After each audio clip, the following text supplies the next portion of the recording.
Assalamualaikum warahmatullahi wabarakatuh. Saya Muhammad Ilham Syahluddin, Prodi PJKR tingkat 1 kelas B, ingin menyimpulkan materi tentang buku pendidikan bahasa dan sastra Indonesia. Yang pertama, bahasa Indonesia merupakan bahasa ibu dari bangsa Indonesia yang sudah dipakai oleh masyarakat Indonesia sejak dahulu, jauh sebelum Belanda menjajah Indonesia. Ragam bahasa, yaitu variasi bahasa menurut pemakaiannya.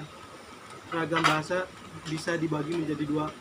Satu, ragam bahasa lisan, bahasa yang dihasilkan melalui alat ucap dengan fonem sebagai unsur. Yang kedua,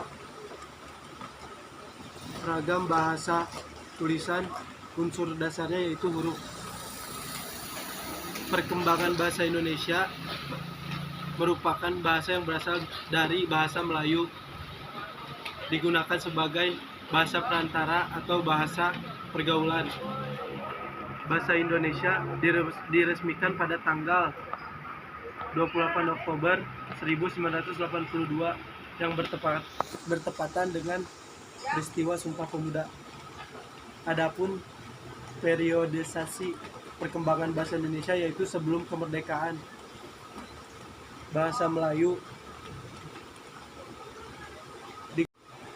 terhubungan di seluruh Nusantara.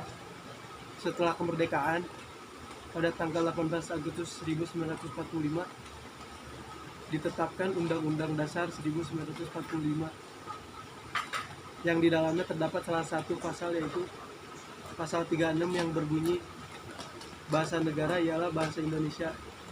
Sejak saat itu bahasa Indonesia menjadi bahasa resmi negara. Pemakaian tanda baca dalam bahasa Indonesia. Tanda baca ialah simbol yang tidak ada hubungannya dengan suara, kata, ataupun frasa dalam suatu bahasa. Di dalam pemakaian tanda, salah satunya yaitu penggunaan tanda baca titik yang salah satu fungsinya yaitu sebagai penanda akhir kalimat. Kaidah penyerapan istilah asing dalam bahasa Indonesia. Menurut Sudarno, bahasa sumber adalah bahasa yang memberi kepada bahasa. Menurut Sudarno, bahasa adalah bahasa yang memberi sumber kepada bahasa lain atau bahasa yang kata-katanya diambil oleh bahasa lain. Di dalam kaidah penyerapan istilah bahasa asing dalam bahasa Indonesia terdapat pembahasan. 1. Bahasa Sanskerta atau bahasa tertua sebagai bahasa sumber penyerapan bahasa Melayu. Kedua, bahasa Arab sebagai bahasa sumber kedua yang dibawa ke Indonesia pada abad ke-7. Yang ketiga, bahasa Eropa yang di dalamnya terdapat bahasa Portugis, Belanda, dan juga Inggris. Yang keempat, bahasa lainnya yaitu bahasa Cina. Pilihan kata dalam penulisan karya ilmiah.